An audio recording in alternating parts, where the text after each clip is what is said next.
Bomb ফুটেছে, এটা আমি শুনতে পেয়েছি, আমার বাড়ি থেকে শুনতে পেয়েছি। এখান থেকে বম প্রতিটা ওয়ার্ডে সাপ্লাই দিত তারা। ধানের শীষে যারা ভোট করেছে তারা প্রতিহত করার জন্য এই পরিকল্পনা করছিল।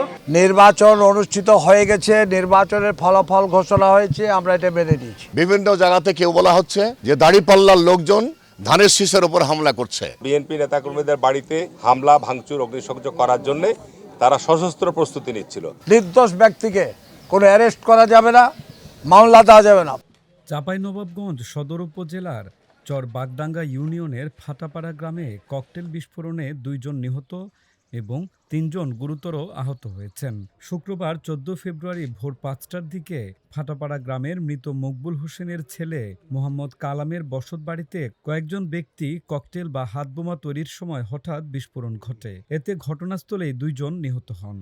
বিস্ফোরণে বাড়ির একটি অংশ ক্ষতিগ্রস্ত হয় এবং টিনের চালা উড়ে যায়। গুরুতর আহত হয়েছেন আরও 3 জন। এই ঘটনার পর পুরো এলাকায় আতঙ্ক ছড়িয়ে পড়ে।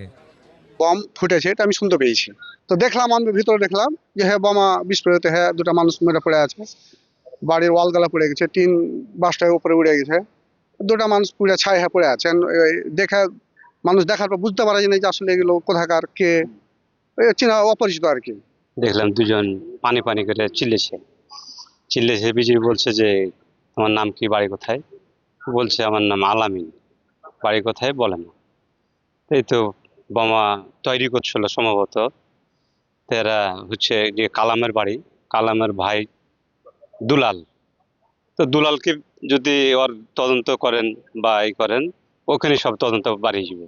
এই ধানের শীষ আর এই জামাত নির্বাচনের দিনে সেদিনকে রাত্রেই কিন্তু অনেকের বাড়িতেই ইট পাটকেল মারে এবং টাইল টিন অনেকের বাড়িতে কিন্তু ফেলে।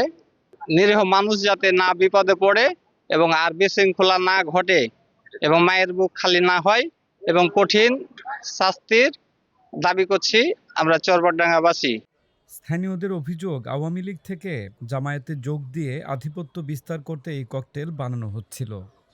যে আজকে চরবাডাঙ্গাতে না হলেও 50-100-200 বম ফুটাইতো তারা। এটা পরিকল্পনা দুলাল, এখানে কালামের ভাই দুলাল, তার এটা বাড়ি, তার ভাইয়ের বাড়ি, এখানে এটা পরিকল্পনা করে অনেক বম বানাচ্ছে। চরবাডাঙ্গা এখন যদি বম খোঁজা যায়, নাহলে 500 বম বানাবে। এটা সারা রাতে বম বানাচ্ছে, আমাদের কাছে যেহেতু তথ্য আছে। তো এখান থেকে বম প্রতিটা ওয়ার্ডে সাপ্লাই দিত তারা। এবং এটার সাথে আপনার বড় বড় এখানকার যারা সিন্ডিকেট আছে, ওই দলকে দমন করবে, বিপক্ষ ধানের শীষে যারা ভোট করেছে তারা আজকে প্রতিহত করার জন্য এই পরিকল্পনা করছিল। আল্লাহর পক্ষ থেকে এটা কিন্তু আল্লাহ দেখিয়ে দিয়েছে। এদিকে সাবেক সংসদ সদস্য হারুনুর রশিদ অভিযোগ করে বলেন, নির্বাচন পরবর্তী সহিংসতার উদ্দেশ্যে এই বাড়িতে ককটেল তৈরি করা হচ্ছিল।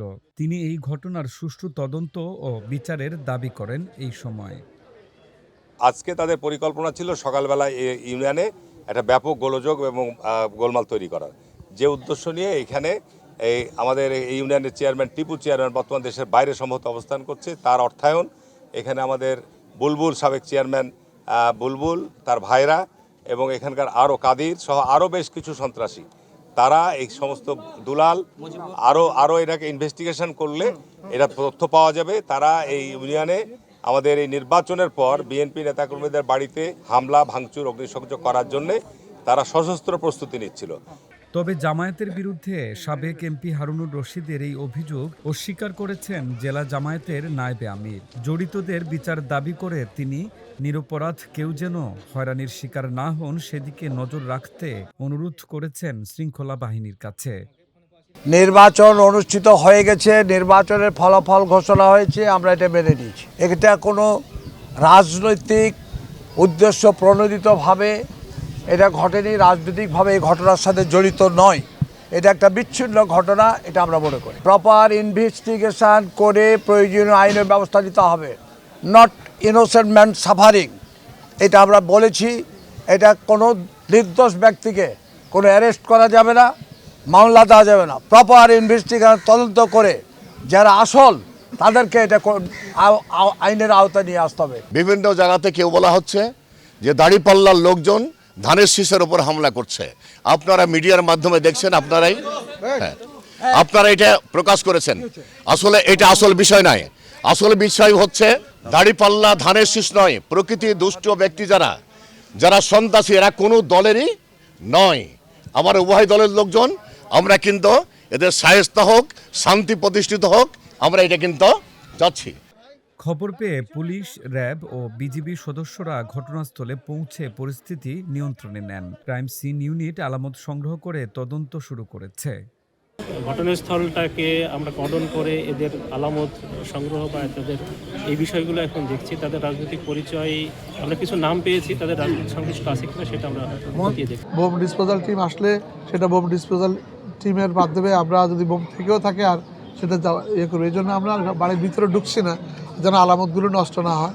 আমরা আপনাদেরকে অনুরোধ জানাবো যে যেন সচেতনতা সৃষ্টি করার জন্য যেন আমরা বেশি এলাকাতে না এসে আলামতগুলো যেন নষ্ট না করে। ক্রাইম সিনটা নষ্ট হয়ে গেলে পরবর্তী উদ্ধার করা যাবে না।